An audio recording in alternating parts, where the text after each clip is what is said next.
ఒకరోజు స్కూల్లో సెలబ్రేషన్ కారణంగా అక్కడ కొంత ఆలస్యం అవుతుంది. ఇక డ్యాన్స్ చేసి అలసిపోయిన సారా తన బట్టలను మార్చుకోవడానికి వాష్రూమ్లోకి వెళ్తుంది. తనకు తెలియకుండా సారాని అనుసరిస్తూ 40 సంవత్సరాల వయసు గల ఒక గుర్తు తెలియని వ్యక్తి వాష్రూమ్లోకి వెళ్ళి తన చేతులను కాళ్ళను విరిచేసి పైశాచికత్వంతో సారాని బలాత్కారం చేసి గొంతు నులిమి చంపేస్తాడు. సో ఫ్రెండ్స్, సారా సరిత పార్ట్ 1 మన ఛానల్లో చేయడం జరిగింది. కాబట్టి ఫస్ట్ పార్ట్ 1 చూడడం ద్వారా మీకు స్టోరీ క్లియర్గా అర్థమవుతుంది. ఇక పార్ట్ 2 స్టోరీ చాలా ఇంట్రెస్ట్గా ఉంటుంది. అలాగే మన ఛానల్ని కొత్తగా చూస్తున్న వారు సబ్స్క్రైబ్ చేయడం మాత్రం మర్చిపోకండి. అలాగే బెల్ సింబల్ని కూడా యాక్టివేట్ చేసుకోండి. ఇక ఆలస్యం చేయకుండా స్టోరీలోకి వెళ్ళిపోదాం. లియాన్ మరణం తర్వాత రోజర్ తల్లిదండ్రులు లియాన్ గురించి ఆలోచిస్తూ చాలా బాధపడుతూ ఉంటారు. ఇక రోజు రాత్రి ఏం జరిగిందని లియాన్ తల్లిదండ్రులు రోజర్ని అడిగితే రోజర్ మౌనంగా తనలో తాను ఆలోచించుకుంటూ ఇలా అనుకుంటాడు. స్నేహితులందరితో ఇంట్లో పార్టీ చేసుకున్న విషయం, అలాగే తన ఫ్రెండ్ ఎన్నా లియాన్తో సారా సరిత గేమ్ ఆడిందని చెబితే రోజర్ తల్లిదండ్రులు ఎలా రియాక్ట్ అవుతారో తెలియక రోజర్ ఒక బొమ్మలా నిల్చొని అలాగే ఉండిపోతాడు. లియాన్ ఇంత హఠాత్తుగా ఎలా చనిపోయాడో ఇప్పటి వరకు రోజర్కి కూడా అర్థం కాదు. కానీ రోజర్ తనలో తాను చాలా భయపడుతూ ఉంటాడు. ఎందుకంటే లియాన్ని ఎగతాళి చేసేందుకు ఆడుతున్న ఆట కారణంగా లియాన్ చనిపోతాడు కాబట్టి. సారా సరిత ఆత్మలు తన ఇంట్లో తిరుగుతున్నాయని రోజర్కి అనిపించడం మొదలైంది. ఒకరోజు రోజర్ నిద్రపోతున్నప్పుడు రోజర్ని లియాన్ పిలిచినట్టుగా అనిపిస్తుంది. అలా అనిపించేసరికి రోజర్ ఒక్కసారిగా నిద్రలోంచి మేల్కొని అటు ఇటు చూస్తూ ఉంటాడు. అప్పుడు రోజర్ చూడకూడని ఒక దృశ్యాన్ని చూస్తాడు. అదేంటంటే లియాన్ రోజర్ రూమ్లో అద్దం వైపు నిల్చొని సారా సరిత అంటూ వాళ్ళ పేర్లను పలుకుతూ ఉంటాడు. ఇక లియాన్ని చూసిన రోజర్ గుండె మెల్లమెల్లగా కొట్టుకోవడం మొదలు పెడుతుంది. అసలు లియాన్ చనిపోయాడు కదా, నాకెలా కనబడుతున్నాడని భయంతో అడుగులో అడుగు వేసుకుంటూ లియాన్ దగ్గరికి వెళ్ళి తన భుజం మీద చేయి వేస్తాడు. అప్పుడు లియాన్ మెడ మెల్లమెల్లగా వెనుకకు తిరుగుతూ చాలా భయంకరమైన కళ్ళతో రోజర్ని కోపంగా చూస్తూ మూల్గిన శబ్దాలతో గట్టిగా అరుస్తాడు. ఆ అరుపు విన్న రోజర్ భయపడి తన బెడ్ పైన కళ్ళు తెరుస్తాడు. తనను తాను చేతులతో తడుముకుంటూ ఇక ఇదంతా కలగన్నానని రిలాక్స్ అవుతాడు. కానీ ప్రతిరోజు ఇదే కళ మళ్ళీ వస్తూనే ఉంటుంది. ఇక రోజర్ ఏమీ ఆలోచించకుండా ఆ కళల గురించి తన స్నేహితురాలు ఎన్నాకు చెబుతాడు. అలాగే చివరిగా లియాన్ చనిపోయే ముందు సారా సరితను చూస్తున్నానని, వాళ్ళు తనని తీసుకువెళ్ళడానికి వస్తున్నారని లియాన్ చివరిగా నాతో అన్నాడని రోజర్ తన ఫ్రెండ్ ఎన్నాతో చెబుతాడు. రోజర్ చెప్పిన మాటలకు ఎన్నా భయపడి రోజర్తో అంటుంది, ఆ రోజు రాత్రి నుంచి నేను కూడా ఇద్దరు వింతగా కనిపించే అమ్మాయిలను ప్రతిరోజు చూస్తున్నానని, సారా సరిత గేమ్ని మధ్యలో వదిలేసి ఉండకూడదని ఎన్నా రోజర్తో చెబుతుంది. అప్పుడు రోజర్ అసలు సారా సరిత ఎవరు అని అడిగినప్పుడు ఎన్నా సారా సరిత కథ మొత్తం రోజర్కి చెప్పడం మొదలు పెడుతుంది. సారా సరిత ఇద్దరు కవల పిల్లలు. వాళ్ళు మెక్సికోలోని ఒక పాఠశాలలో చదువుకుంటూ ఉంటున్నారు. వాళ్ళ వయసు సుమారుగా 15 సంవత్సరాలు. సారా సరిత కవలలు కాబట్టి ఇద్దరు ముఖాలు ఒకేలా ఉండటంతో ఎప్పుడూ ఒకే విధమైన బట్టలు వేసుకునేవారు. అదేవిధంగా వారి మెడలో ఒకే రకమైన చైన్తో పాటు వాటికి మ్యాచింగ్ అయ్యే కైన్స్ కూడా ఉండేవి. ఇక ఆ చైన్ అంటే వాళ్ళకు ప్రాణం. ఎందుకంటే సారా సరిత పుట్టిన 7 సంవత్సరాలకు అనారోగ్య కారణంగా సారా సరిత తండ్రి చనిపోతాడు. అతను చనిపోయే ముందు చివరిగా ఇచ్చిన గిఫ్ట్ ఇదే కావడం వలన ఈ లాకెట్స్లో తన తండ్రిని చూసుకుంటూ చాలా హ్యాపీగా చదువుకుంటున్నారు.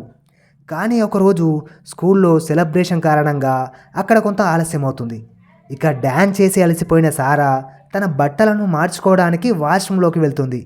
తనకు తెలియకుండా సారాని అనుసరిస్తూ 40 సంవత్సరాల వయసు గల ఒక గుర్తు తెలియని వ్యక్తి ఆ వాష్రూమ్లోకి వెళ్ళి తన చేతులను కాళ్ళను విరిచేసి పైశాచికత్వంతో సారాని బలాత్కారం చేసి గొంతు నులిమి చంపేస్తాడు.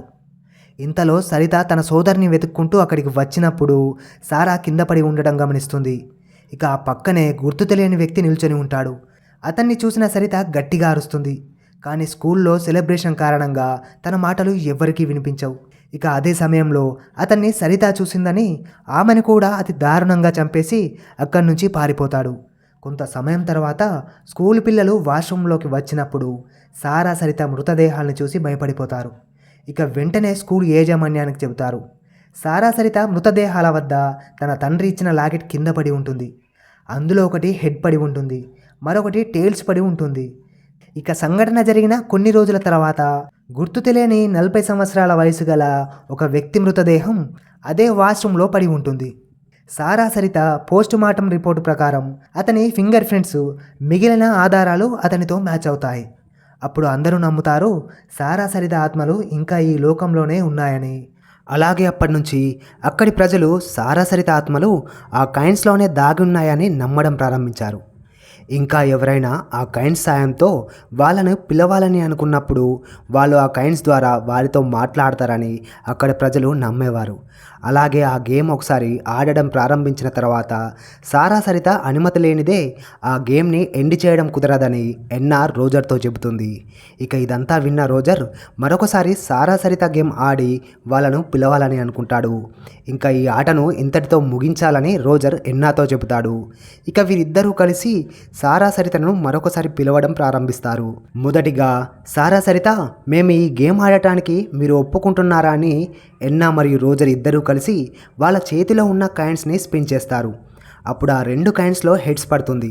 ఇక దీని అర్థం ఏమిటంటే సారా సరిత ఈ గేమ్ ఆడటానికి ఒప్పుకున్నారని. దాని తర్వాత మరొక ప్రశ్న అడుగుతూ కాయిన్స్ని స్పిన్ చేస్తారు. సారా సరిత, నిజంగానే మీరిద్దరూ హత్యకు గురయ్యారా అని అడుగుతారు. దానికి సమాధానంగా ఆ 2 కాయిన్స్లో కూడా హెడ్స్ పడుతుంది. అంటే సారా సరిత నిజంగానే హత్యకు గురయ్యారని అర్థం. అప్పుడు రోజర్ ఏమీ ఆలోచించకుండా లియాన్ని కూడా మీరే హత్య చేశారా అంటూ మళ్ళీ కాయిన్స్ని స్పిన్ చేస్తారు. దానికి సమాధానంగా 2 కాయిన్స్లో టెయిల్స్ పడుతుంది. దానికి అర్థం ఏంటంటే సారా సరిత ఈ హత్య చేయలేదని. అప్పుడు రోజర్ ఎన్నా ఆ సమాధానం చూసి చాలా ఆనందపడతారు. 2 నిమిషాల తర్వాత చాలా ప్రశాంతంగా ఉన్న ఆ రూమ్ ఒక్కసారిగా వైబ్రేట్ అవుతుంది. అప్పుడు అకస్మాత్తుగా రోజర్ ఎన్నా ఉన్న రూమ్లో లైట్లు బ్లింక్ అవ్వడం మొదలవుతుంది. ఇక ఉన్నట్టుండి ఎవరో నవ్వినట్టుగా రోజర్ మరియు ఎన్నాకు వినబడుతుంది. అలా చూస్తుండగానే అక్కడ ఉన్న 2 కాయిన్స్ గాల్లోకి ఎగిరి స్పిన్ అవుతూ కింద పడతాయి. ఇక అంతలోనే లైట్స్ బ్లింక్ అవ్వడం ఆగిపోతుంది. అలాగే నవ్వుతున్న శబ్దాలు కూడా ఆగిపోతాయి. అంతా నార్మల్గా ఉంటుంది. అప్పుడు కింద ఉన్న కాయిన్స్ చూసిన రోజర్ ఎన్నాకు గుండె పగిలినంత పని అవుతుంది. ఎందుకంటే ఆ 2 కాయిన్స్లో టెయిల్స్ పడి ఉంటుంది. దాని అర్థం ఏమిటంటే లియాన్ని హత్య చేసింది సారా సరిత అని ఎన్నా రోజర్కి అర్థమవుతుంది. అప్పుడు వాళ్ళు ఒకరి ముఖాలు ఒకరు చూసుకుంటూ ఒళ్ళంతా చెమటతో భయంగా ఈ గేమ్ని ఇక్కడితో ముగిద్దామని రోజర్ ఎన్నా కాయిన్స్ని స్పిన్ చేస్తారు. కానీ ఆ కాయిన్స్లో టెయిల్స్ మాత్రమే పడుతుంది. అంటే సారా సరితకు ఈ గేమ్ ఇక్కడితో ఆపడం ఇష్టం లేదని. అయినా రోజర్ మళ్ళీ తిరిగి ప్రయత్నిస్తూనే ఉంటాడు. కానీ ఎన్నిసార్లు ప్రయత్నించినా కూడా అందులో టెయిల్స్ మాత్రమే పడుతుంది. ఇంకా అప్పుడు ఎన్నా భయపడి వెంటనే అక్కడి నుంచి బయలుదేరి తన ఇంటికి వెళ్తుంది. ఇక రోజర్ ఒంటరిగా మిగిలిపోతాడు. తనకు జరిగిన సంఘటనని ఎవరికి చెప్పాలో అతనికి అర్థం కాదు. ఇక తనకు తానే లోపల కృంగిపోతూ ఉంటాడు. ఇక ఇదంతా జరిగిన 2 రోజుల తర్వాత సారా సరిత ఈ గేమ్ని రోజర్ ఎన్నాతో ఆడటం విరమించుకుంటారు. ఎందుకంటే 3వ రోజు ఉదయం ఎన్నా రోజర్ శవాలు లియాన్ చనిపోయిన సంఘటనా స్థలాల్లో పడి ఉంటాయి.